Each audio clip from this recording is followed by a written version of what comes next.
This is Hospitality and Politics, powered by the New York City Hospitality Alliance. I am Andrew Ridgie, and I am very excited for my conversation today with James Shrum from Blue Ribbon Brasserie. He was actually, which we'll talk about later, the recent award recipient of the Bartender Award at the New York City Hospitality Alliance Awards.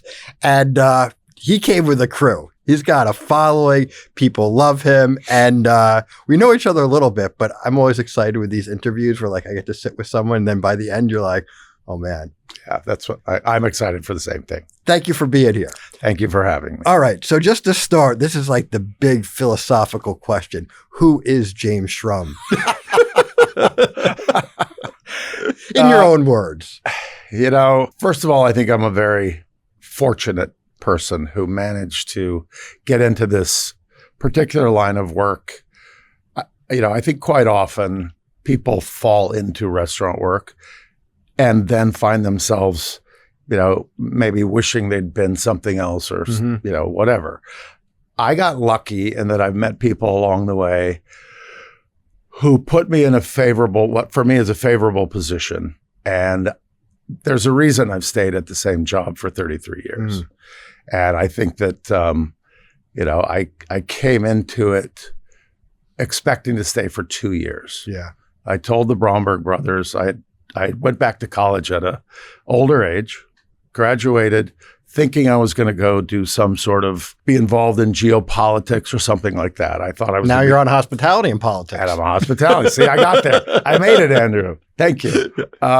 So I told him I'd do it for 2 years. Yeah. What I couldn't have expected, what I didn't expect, was that I would enjoy it as much as I have, and for many, many, many reasons. Mostly, I do this work because I like connecting with people. And, that might sound cliche or something like that, but I really do.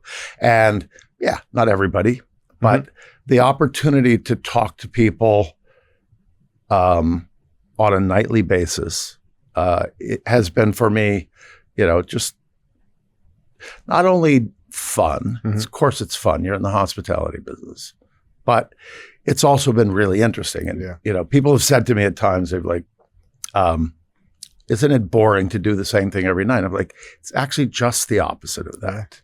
It's different every night. Yeah. And you never know who you're going to meet. Listen, I think being a bartender is just one of the most fascinating professions. And I want to get into a lot of that because I feel like there's so much packed into like, what is a bartender? Like people think of the technicality of it, of just, serving drinks.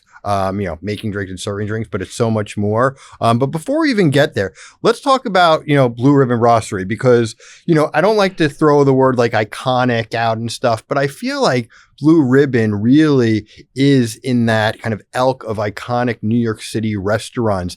And it means so much, not to just the consumer, but also for people who are in the industry. So could you give me a little bit of background on the restaurant scene? You've been there for 33 years. And, what is the restaurant? A little bit of its history. All right. So first of all, we came out of the failure of another restaurant. I won't go into all the details about what led to that failure, but the Bromberg brothers decided to take over that particular space. And I had worked with Eric Bromberg out in the Hamptons prior to us opening, and at Nick and Eddie across the street. Way back, I was a service bartender there when I was in college. And they asked me if I wanted to help them with this new restaurant that eventually was called Blue Ribbon. We had just a remarkable failure of the other restaurant. It wasn't because of the quality of food, nor was it because of the quality of hospitality. The concept was just not very good. Yeah. And not surprisingly, people didn't show up. So their partnership broke up and they asked me if I would help them. And what that meant was myself and several other wonderful coworkers worked for nothing for 4 months because there was no money. There was nothing. We just had an idea. And primarily Eric and Bruce had an idea. Well, not primarily, it was their idea. they asked me to do it. So I came, and, we all worked long, long hours and followed their idea of what they wanted to be, and opened up on November 3rd, 1992. I have to give them a great deal of credit for the concept. Mm-hmm. I will take some credit for being part of the what's the word I'm looking for? Part of the how that came to be. Yeah. We didn't know what was going to happen, obviously. 3 days after we opened, Eric sat there with the small group of us that were there, and we had literally just opened, and nobody knew or whether we were going to be anything. And he said, if there's anybody here who doesn't think it's their job to make people happy, he said, there's the door. Mm. He said, you will still be my friend. You will still be welcome here, but we're in the hospitality business. I want people to walk out of here happy. And it was, if you will, it was kind of a mission statement, mm-hmm. a very simple one. I actually, I even still get a little bit emotional about it because it led to so much more. Yeah. And there are a million restaurants in New York, and there are wonderful restaurants in New York. They wanted to create a place that restaurant people and other late night people, whether they be celebrities or chefs especially, they could come after their restaurants closed. Yeah. And, they had, the raw bar in the window and a 7-seat bar and a 52-seat restaurant. And they were open we were open till 4 a.m. That was something I was adamantly opposed to because I knew if I'm going to be behind the bar in a New York City bar, I'm going to be working. I'm not going to leave at 4 a.m. Of course. I'm going to leave at 6 a.m. And the wonderful thing is that once we started to catch the attention of all of these people, then everybody started coming. And everybody, so it became this very energetic, very wonderful sort of haven for people to come to after they'd finished their shifts or after they'd been cooking. And, I clearly I was not the brains behind it because I would have not been open that late, but people liked it. And that was a time in New York in the early 90s when there was a lot of energy late at night. And we channeled some of that. It was just really fun. Yeah. So that's the thing that we always talk about. I feel like every generation is like, oh, if you were, when I was going out, when I was doing things, that's when it was like real. That's when it was authentic. But I think, that time I was, younger when the restaurant first opened up, but, years later, I recall it. And, being downtown in New York at that time, what were some of the culture, talking about, cooks, chefs, bartenders after their restaurants closed, they would come over to, Blue Ribbon, the creative class, who were the people that were coming into the restaurant late night that helped define it and set it for the long-term success that it has been? A lot of the chefs that were, well known in New York. I can throw out some names if you want. Bobby Flay was there, Batali was there, Colicchio had come in there, Jonathan Waxman, and a number of others. It's been 33 years, so I don't recall everyone. But they came in. Yeah. Actually, can I tell a little story? Yeah, absolutely. One day, the chef from Chicago, very well known, he came in with his staff after some event. Yeah. And he came in and he said, he had heard about Blue Ribbon. It had made its name through, gone through the restaurant world. He came in and he said, and he had maybe 15 people with him. And we sat them on the back banquette. And he said, make everything. Just give us whatever you want. And Eric and Bruce were in the kitchen then. They made every single thing on the menu. Wow. Every single thing. And I'm not kidding. Nothing was left out. And they just had a whale of a time. And, we all did. And, Daniel Boulud would come in. I saw him on his birthday once and, with his staff. And it was pretty raucous. Yeah. But a lot of people that were known in the restaurant world. Talking about cooking the whole menu, what was it about, Eric and Bruce's menu that was kind of intriguing and accessible to people, both industry people, because I feel like that's a special clientele, Right. and just people who are just not in the industry, but obviously going out to eat and drink. First of all, you have a quality of food. Yeah. Just a quality of food. And you had some unusual things like the bone marrow, like just having the raw bar was relatively unusual back then. But where else can you go at 3:58 in the morning and be welcomed and sit down and have a rack of lamb that takes 40 minutes to cook, and nobody will give you attitude? Yeah. And I just remember David Burke I'll tell you a little story about him in a minute, but nobody would give you attitude. And, we've all been to restaurants for whatever reason. The staff does that, and they, whatever. I'm not judging, but if they close at 10 o'clock and you walk in at 9:45, somehow you will sense attitude. And I'm not judging anyone, but we were like, you come in at 3:59, you're welcome. And there were some people who tried to take advantage of that. And I remember we had to, later on we had to say, look, you can't do it this way. You're still welcome. You're always welcome. We're in the hospitality business. We want you to feel welcome, but we don't, don't try and play us. Don't try and roll us. And but for the most part, it was just New York. It was a later scene back then. In the 90s. It was later just in general. And so, I used to take many, many calls from people, they'd be in a cab on their way from whatever club they were at. And they'd be like, we're on our way, we're coming, we're going to be, and I'd be like, you might want to think this through. Because we will not let you in after 4 o'clock. And there were very, very few times we ever varied from that. So you have all these people and we would welcome them. And we would, if you told me that was a concept that could have worked, I would have never accepted that. I don't think it'd work in many other places in the country. There weren't that many of them in New York that had anything like that. So I think we were somewhat unique in the way we did that. And as I told you before, I was opposed to it.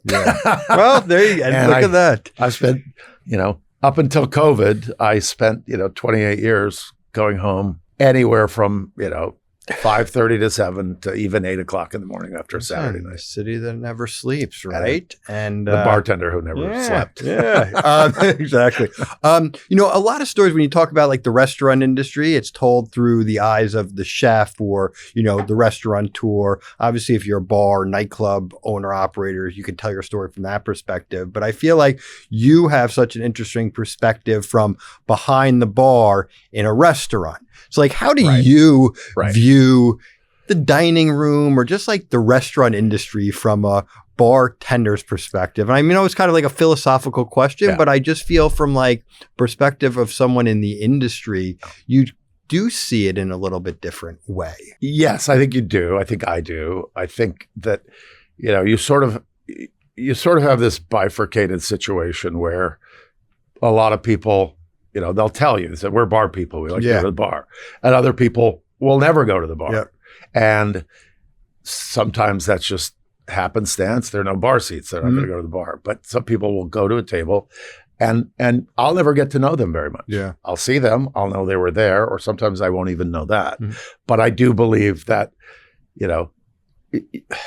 I think you make a much, or at least I think a bartender can make a much more personal connection with people. You got 7 seats. And one of the things that I've always tried to do is get, whoever they are, I've tried to get them to communicate. Obviously they have to communicate with me. And I think as a bartender, you have to make a pretty quick judgment as to what they want to do.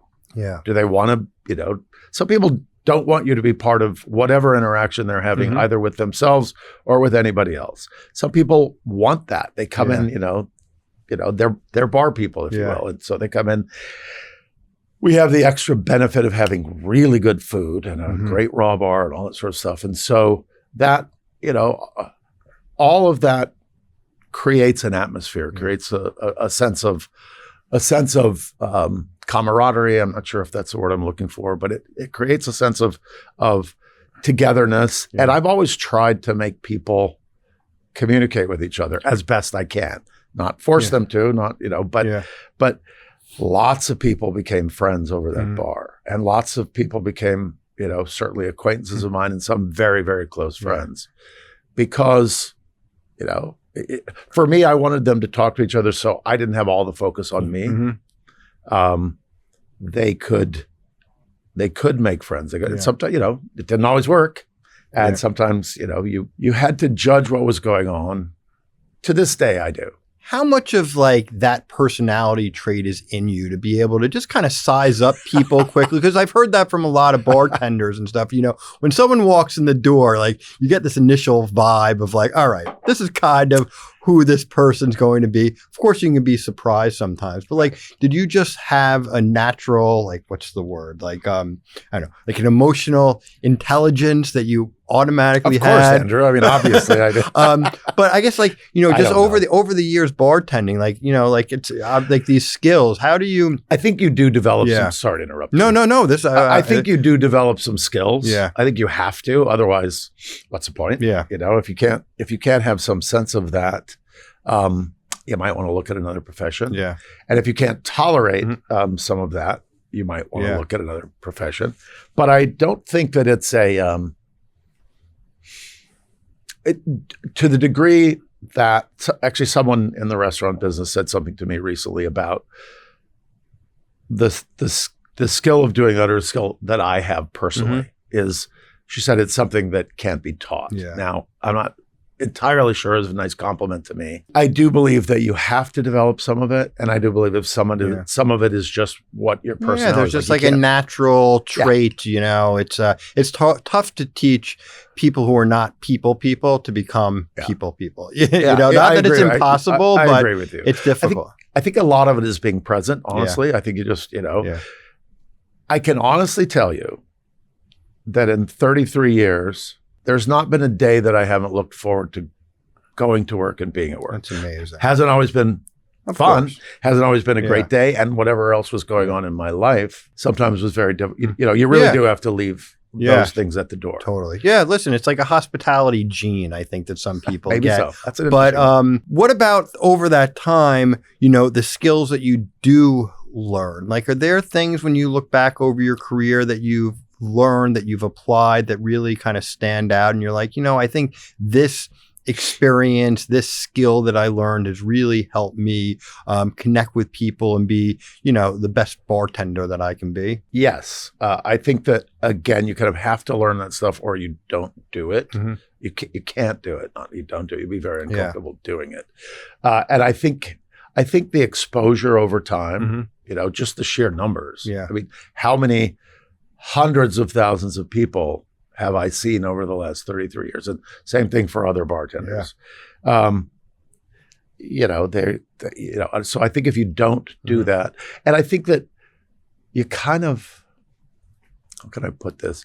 I have been exposed to so many people, different types, that if you don't develop some sort of ability, it's going to be very tough on you. And it's enabled me to also kind of see people as just people. Listen, we've had, as have a lot of restaurants and bars in New York, you have a clientele, one way or the other, are notable in many, many cases. And everybody is notable in their own way. And I think you try and look at it that way. But you can't, you got to treat them like you and I would treat each other. You have to do that, or it can't be forced. It's got to be, it's got to be what you are, whoever you are, however you bring that. And I love going to a bar with a bartender that's got, some skills in this area and some comfort with themselves and some, Yeah. When you go out, like, what do you see? So obviously it's like you're observing someone else's craft within your world. So what do you look for in a bartender? Not that you're going out and analyzing everyone you get a drink, but I'm sure you pick up and notice on like, oh, wow, like they're really good at that. Yeah. Or, are there specific? It's relatively simple. Yeah. I think. Obviously, you want people to be personable. Mm-hmm. You don't want them to be overly personable, if you will, like they're trying to make you like them or something like that. I like people to be themselves. I obviously like them to pay attention. I like them to be skilled. Mm-hmm. I just ran into a guy on the subway. He and his wife were at my bar last night. Things went a little bit chaotic. We've got a new POS system. We got this. And I told him, I said, it's, I think you got a good example of how I can be behind the bar for decades and still screw things up. So I try not to judge. Obviously you can't completely not judge, but I try not to judge them, except, kindness goes a long way. Yeah. And humility, but you want people to have their own personalities. Yeah. You want them to be, you want to laugh at them, or you want to be interested in them, or you want to know their story, or you want to, So I look at that, of course, and I'm very forgiving. Just don't be arrogant. Yeah. Don't be a jerk to me or to anyone else. And even there are times when I will lose my temper for various reasons, and I'm not always successful, and it could be it could be in a heated moment. In the restaurant business, there's lots going on. There's a lot of pressure. It's not, your life is not in danger, but you're still under pressure. Yeah, there's a lot of pressure. There's a lot of things that are happening very quickly. And I'm not exactly the most patient person. If something goes wrong, or you have to be very careful. Yeah. And I have not always succeeded at that. I try to be better all the time, but you really have to be present. You have to be nice in a sincere way. And, I joke with people that, I'm not even the best bartender at Blue Ribbon.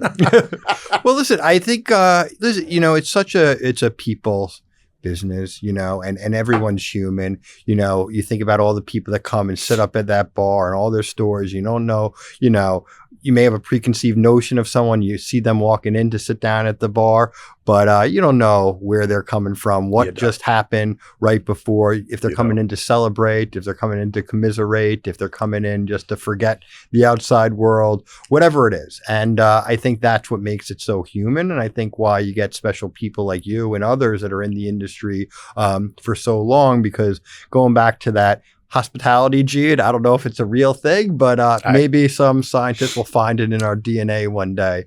But on the technical thing, so that's like all the human side. But like the other thing too is, and this is, you've definitely seen it over the years. Like, from the restaurant industry, bars, it's not really good enough anymore to be just a good cook or a hospitable host. You have to be a business person with the cost of running a business, the rules and regulations, the laws, all the different market pressures.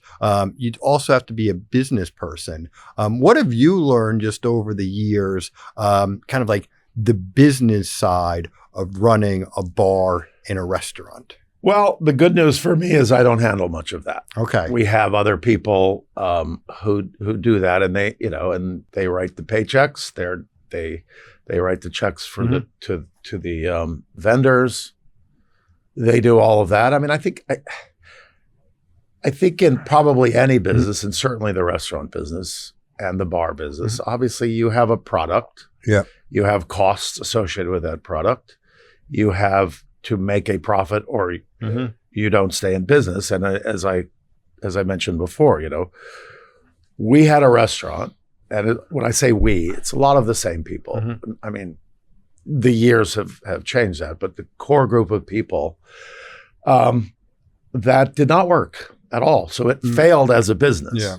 It did not fail because the Bromberg brothers were not very talented, because as everybody knows, they are. Absolutely. It failed because the concept, at least in part, because the concept wasn't right. The decor wasn't right. Not everybody was striving to make the experience for, from the bar to the floor. For whatever reason, they were not striving to make that, I don't know. I mean, I was devastated when that happened because, you start off so enthusiastic, so optimistic about what might occur. And then it doesn't. And you're left to pick up the pieces. And that thing just shattered all over the place. And so, it had to be demolished and redone.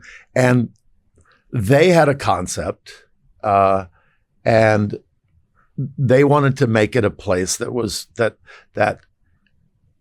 was comfortable for people to come into. That was kind of the opposite of the other place that was there. I know peripherally what they've gone through. I do not know the specifics. That's what they have done. They've chosen to do that. We had a whole bunch of restaurants at one point. I think at that time we were like 27 places. Wow. And the first time one of them closed, it sort of brought back all the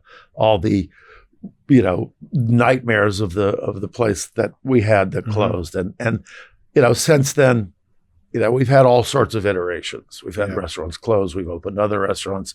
Some have been, remarkably successful. Some have been less so. Some have had business concerns that were imposed upon us. But again, I've sort of just been the guy that was behind the bar for all these years. So I've been able to focus on that for better and for worse. And so I'm kind of not the right guy to ask about business questions, only because all that pressure went on them and the people that handle the business stuff. Well, let's step away from even the operational question of the business, but how have you seen the business change from your perspective? Now every day you read something more, people are drinking less. The way people are drinking has changed. Have you seen the consumer, even when we were talking about at the beginning of this conversation about, late night business, how have you seen the bar business change over the years? I mean, is it fundamentally changed, or is it essentially the same thing, but just, some modifications? That's a good question. I don't think it has fundamentally changed. People are going out to eat and drink. They're going out to talk to each other. They're going out to relive their day, relive the experiences they've had, celebrate something. That's always going to be the same. I think New York, I don't think you can overstate a couple of things. I don't think you can overstate the effect that COVID had on everything and changing, it was a lot more freewheeling. I don't think currently you can overstate the cost. And I'm always amazed that people will, I think that people will, they'll spend the money if they think they're getting their value for it. I've always felt that. It's like, we're not a cheap restaurant. A long time ago, you could have said we were a cheap restaurant, that cheap in terms of overall prices, that your starving artist, if you will, could come in and have something that they could find. I think the cost pressure for everyone has gone up enormously. For the restaurant itself, for the people, setting aside restaurants just for life, it's gone up. And New York is New York. I mean, it's always been that way. One way or the other, relatively speaking, it's always been that way. So in terms of, and yes, people are drinking less, but we've got some fancy, mocktails now, which is great. I don't care if you come into the bar and drink tea. I really don't, so long as you're coming in. So, excuse me. So long as you're there because you want to be there. And so long as you're going to enjoy yourself. But I think you have to recognize that things are tougher for people in many ways. And, they're still doing it. They're not doing it until 4:00 in the morning. Would they still do it till 4:00 in the morning? I think we could probably fill the restaurant. I think we could. it's not for me anymore. Yeah. But I think we could fill the place. And I don't think, I mean, there weren't many places being filled at that hour before. Yeah. You know, this is a niche part of this business, I think. And, you know, a couple places tried to do that back in the early 90s. And my understanding of the failure of at least one of them was that if they didn't have people, they closed. You know, so I was just talking with someone else in the business not too long ago, and they were saying that what happens now, and maybe, I mean, I think some of the issues predated COVID, but I think it was also resulted the pandemic just shifts so many things in so many different ways. I agree. It's hard to like pinpoint this is the thing that happened that changed everything. But what they were saying about in the bar was it didn't matter if you were empty. You were open till 4 a.m. and then you would close. But now the staff will start looking. It's 11, 11:30. It's slow. Like, let's just close the door and we're going to get out of here. And I think maybe I don't want to put words in your mouth. Like what you were saying is that like people that go out and they go out late, they need to know their staple is open. So if they go there and it's 1 a.m. and you're closed, the next time at 2 a.m., they're not going to be like, let's go there. Absolutely. You know, it's a cultural thing. And it's being, you know, establishment having, you know, deep roots in the neighborhood that people know, like, this is the place that I go for this experience, you know? I agree with you. And I think that's essential, whatever hour you close. Yeah. It's essential that you be there and that they're able to count on you. Yeah. I mentioned David Burke earlier. Yes. My recollection of all this was there was a big blizzard. I want to say this was in 93. It might have been in 94, but I want to say it was 93. I remember 93 or 94. There was a giant blizzard. And David, who was a regular customer, and we loved that guy, and he came down. It had to be that winter. It had to be, and don't quote me on this, but quote me on this. Big storm. He comes down with several people. They arrive at, let's say, 3:50. Let's just say that. And that's close to what it is. Might have been 3:55. Door was closed. We were gone. Eric, that was my recollection. That was a very big deal for Eric Bromberg. And he was like, never again. You know, if we're open till 4, we're open till 4. I don't care if there's nobody here. We're open till 4. And I think that was one of those, you know, sort of tectonic shifts where you're like, this is what we do. Yeah. Even though we were already doing that. Yeah. But this is what we do. And there have been very few times when we've ever closed. We closed when there was a power outage. We were even open during the power outage, but we were closed during, you know, Hurricane Sandy. Yeah. Only because we kind of had to be.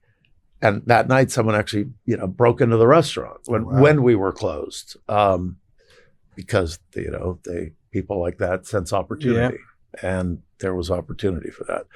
But I agree with you. It's like, you know, you say you're going to be there, you better be there, or you have no integrity. You're not a place that can be counted on. And why should I count on you? Yeah. So I think it goes to the authenticity and the culture of a place. You know, people want a place that they can count on, especially a type of place that's going to be open 4 a.m., that's going to bring people from the industry, that's going to bring people, you know, from the outside. They go, you know, it's sometimes hard to like even pinpoint in words if you go out to some place and like something doesn't connect. But when something feels right, you know that instinctual feeling that it just feels right here. Yeah. And when something feels wrong, you may not be able to pinpoint exactly what it is, but you're just like, something is off, you know? Yeah.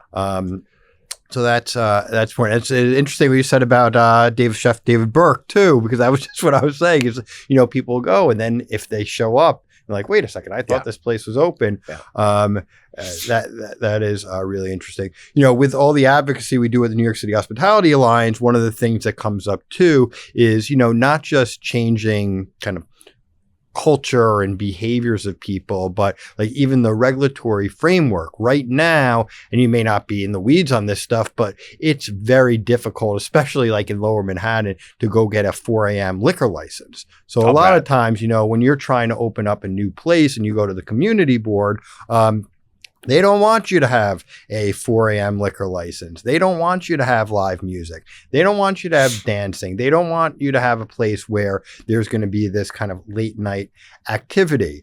And I think that has in part really affected in a negative way kind of New York City culture, New York City creativity. I mean, when you think of our industry and restaurants, bars, nightlife, the arts, the music, all these things that were nourished in our establishments. Yeah. Not that it doesn't happen. There's so much incredible stuff happening across the city in the hospitality industry. But I do think that when we talk about like things were different back then than they are today, that's kind of what people are getting at. There's not as much of that grassroots stuff taking effect, at least in Manhattan. I think some of it has moved, into Brooklyn, into other neighborhoods, and cities evolve. But I always think that our industry is so much more than just a place where people go to make a transaction. It's where life happens, and especially at a bar, at a restaurant,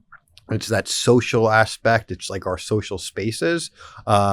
And it's so much more than just like the economic benefits. It's the social. Can I ask you a question? Yeah, of course. When did you start being a part of this? And I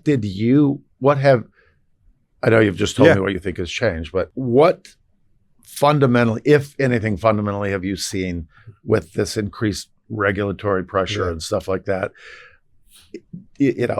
I'm just going to, I want the answer to that question, but I'll tell you, I went before the community board once, so we were opening our bakery, and the Brombergs were out of town, and they asked me, if I would just basically go and do that. Well, I was very reluctant because I never had experience with doing something like that. So I go up there and I'm like, we're opening a place and it's going to be a bakery. It's going to be really fun. And you're going to get baked bread and great food and all this sort of stuff. I swear I was attacked by the community board. Now, I didn't have enough information. That was, mine and my partners. Because I think we all thought it was going to be this sort of nice meeting where, you find out, you let the community know that you're going to be doing something fun and good and everybody's going to benefit from it. Now, they looked at the plans and they said that could be a DJ booth. And I think so many people go in and they're like, we're creating jobs, we're going to be sourcing locally, that's going to help farmers upstate, and this vineyard on Long Island, and we're going to be employing people, and people are going to love our place. And then they're shocked when people are like attacking them and questioning every single business decision. It's kind of like they're critiquing their business plan. And I think that's a challenge, and it's a wake up experience for a lot of people that aren't prepared. And I think that is one of many and a large challenge of running and opening a hospitality business in the city. I mean, I've been doing this kind of work and advocacy for the industry almost 25 years. What got you into it? So I grew up working in the industry. I mean, this kind of predates me, but my great-grandparents had bakeries and cafes in New York, then my grandparents, then my aunt. I grew up working there at the bakery and cafe in Queens. And I always worked in restaurants and catering and hospitality. So it was always kind of in my lifeblood. And I remember when I first started doing this work in the early 2000s, my grandfather and grandmother were very involved in the bakery, but my Aunt Andrea took it over. And that was when Bloomberg was mayor, and shortly I implemented the health department letter grade system. And health department fines on small businesses, restaurants, went from about $12 million a year in fines to more than $53 million a year in fines. God, and there was no dramatic change in food safety standards. New York City restaurants were among the safest anywhere in the world. But it was this new regulatory framework that basically allowed the city to treat restaurants, small businesses, as its own personal ATM. And I remember when I first started the advocacy work, my grandfather would call me and be like, what the hell's going on? Your aunt's just like, losing it. A health department inspector just came in and cited her for this and that and that. And then I'd hear about this issue and that issue. So it became really, really personal to me because it was like a family thing. Right. And I remember that. And then because of our industry, I was out there, I first started doing membership, trying to go out to every neighborhood and recruit all different types of restaurants and bars, become members. And people became like today, like all of our members, the industry, people are like my personal friends and family. So I take it very personally. And I think it was really the early 2000s when things started to change. There was like the growth of the restaurant group. There was, restaurants were always popular in New York, but I think it was becoming more and more high profile. And in the media, and we started getting, our own newsletters and people writing about restaurants outside of just like the New York Times. Right. And a lot of our government officials just constantly started introducing new rules and regulations, many of them troublesome, some of them probably needed to varying degrees, but the way that it was done was in a very combative way. What I always say, for example, is if a violation doesn't pose an immediate hazard to workers or to the public, the inspectors should issue a warning, tell the restaurant workers, the bartenders, the owners, why it's a violation, how to correct it, and say, we're going to come back in 60 days. And if it's not, work with them. Exactly. So focus on education and training and compliance first, and penalties and fines as a last resort. Yeah. I mean, if you keep not doing the things that have been, regulated. Yeah. Let's assume that they're correctly regulated for this part of the conversation. Yeah. But if you're not going to do that stuff, then you should be punished. Yeah. But I think it should be something that helps everybody to get better rather than punish. Exactly. And I think what we also have to realize. So anyway, direct answer to your question is I think it was in the early 2000s when this regulatory environment in various different ways started getting more complicated, started getting more challenging. And I think it also had to like coincide with, commercial rents started really going up. There were a lot of changes in these regulations, which required, hiring really expensive lawyers where some violation could result in a big lawsuit that was creating a lot of anxiety and costs a lot of money. More restaurants were opening up, so there was more competition. All these places were constantly now in the spotlight. So there was a real focus on them.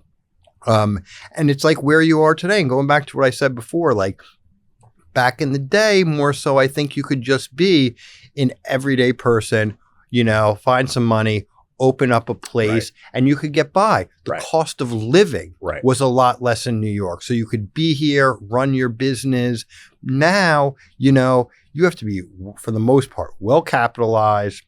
You have to be not just a great cook, restaurateur, bartender, whatever it is. You have to be a business person, understand all these complexities because the, window of screwing up, it's pretty short.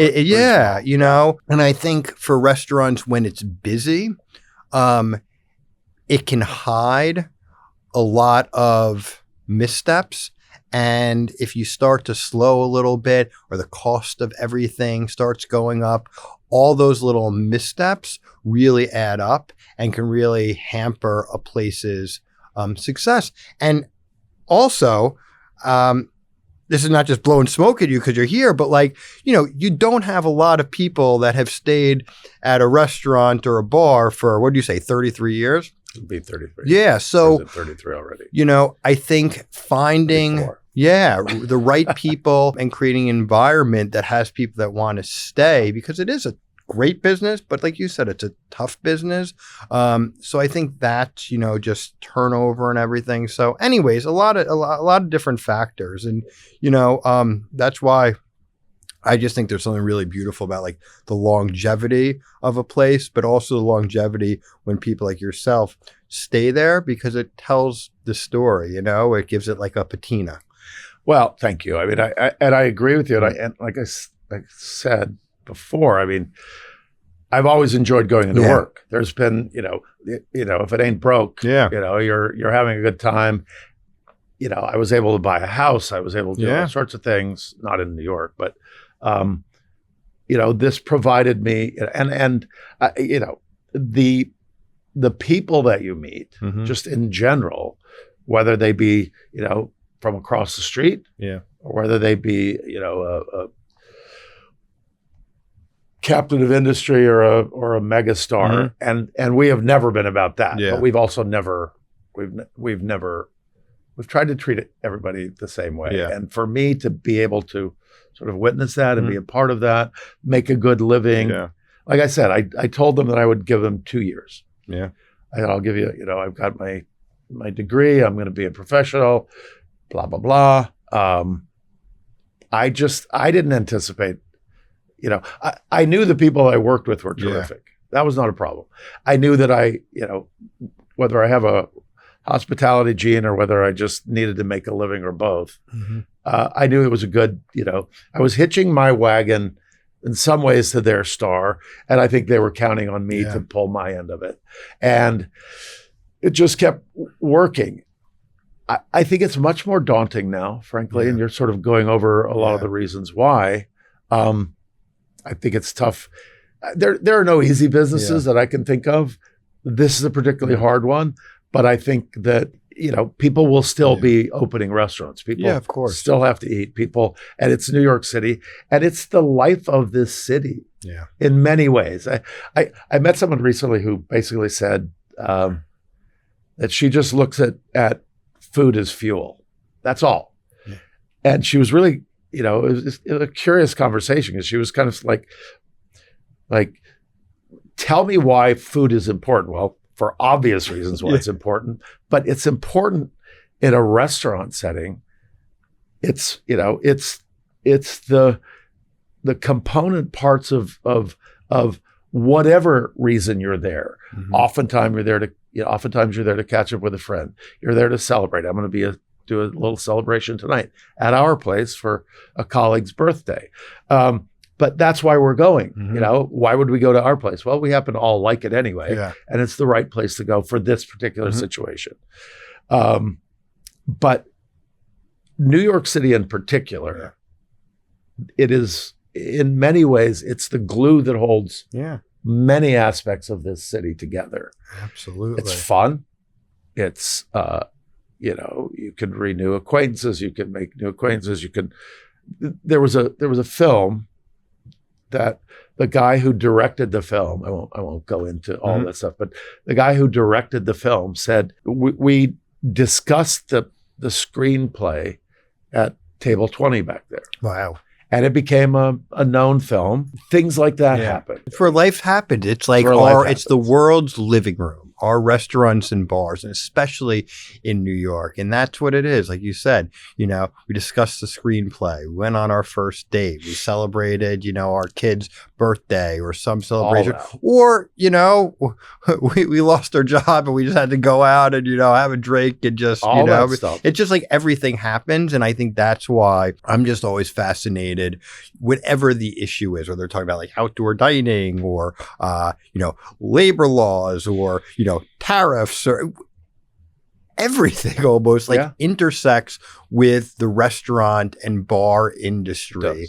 And even people who are not in the industry, I find so often are fascinated by the inner workings. And that's why I love doing this show and having these conversations, because I feel like our audience is really diverse in the sense that they're diverse in all different ways, but diverse also in this sense that they're in the industry. So they're interested in the stories that they relate to. But then there's the people that are in the public that just kind of are over here, but they want to be on the inside and they're captivated by it. Yeah. And that's always fascinated me. I think, when Bourdain wrote Kitchen Confidential, I'll be honest with you, I read it. I thought it was good. And going forward, I think that I never paid enough attention to him. I think he was very, very good about this stuff. Yeah. And he wrote well and he did all this stuff. It's for me, it was a Tuesday. Yeah. You know what I'm saying? Yeah. But people are drawn to that. There were some salacious aspects of that book, of course, that I'm sure people were, amazed by. But they also, people who are not in the restaurant business don't necessarily, not even, they don't get what goes on in restaurants. And so there's something intriguing about it. I think in many, it's a hard thing for me to articulate in the right way, but I think oftentimes, restaurants suffer from the look or the idea that they're a low status profession. They also are a business that people are fascinated by. I think that obviously, for obvious reasons, I think the concept of it being a low status profession, however anyone comes to that conclusion, is false. I think it's patently false. We are equal to any other profession always, and we should always be that way. We're hardworking. We're providing a service. We're providing a product. Tell me what business, with the possible exception of the medical profession, I will say that because they're saving lives, and obviously there are lots of other socially active, nonprofits and businesses that are helping people. I love them. If it's a calling, do it and be the best at it and make people's lives better. But in the way that we do it, we do our version of that. And so we're entitled to the same stat. I've got a fancy degree. I chose to be a bartender. Listen, that was beautifully said. And I could not agree with you more. It is such an incredible profession. However you get into it, I feel like it's something that not only can it give people hard work, but real self-fulfillment, but you are making other people's lives better. Correct. You are creating memories that last lifetime. You are adding something to people's day-to-day experiences, and so few other professions can give that kind of an often instant gratification and benefit. And I think it also tells like the human story, right? When we're talking about food, when we're talking about drinks in these social spaces, like it represents all cultures, all ways that we socialize, all ethnicities. And it's so incredible in a place like New York City to represent, the cuisines and cultures and cocktails of people from around the world here within the 5 boroughs. And I'm grateful and happy that I think it's not where it needs to be, but I think that professional aspect and the professional recognition of the industry, it's growing.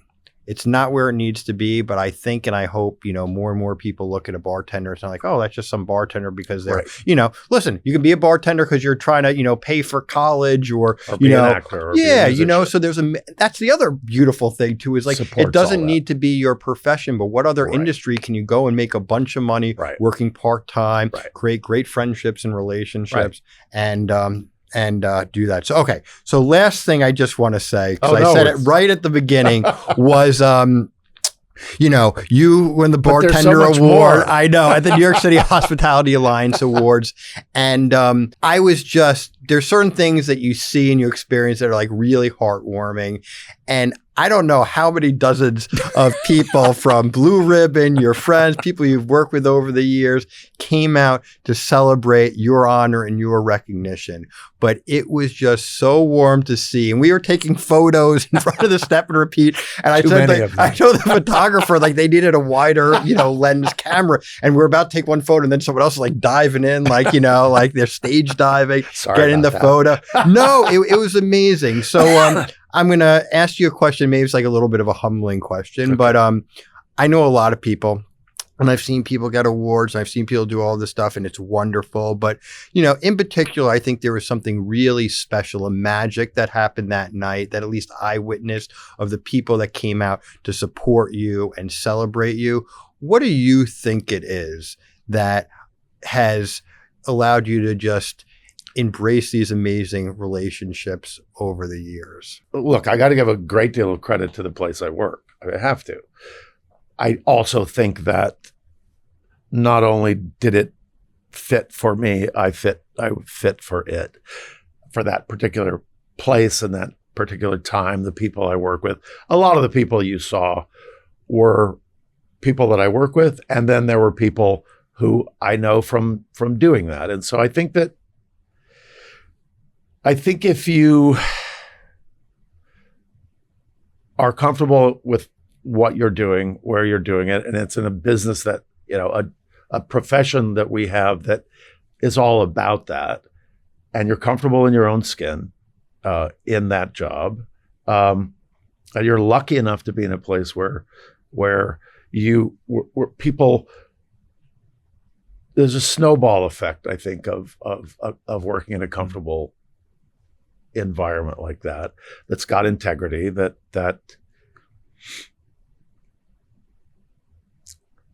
has people from all professions, all walks of life.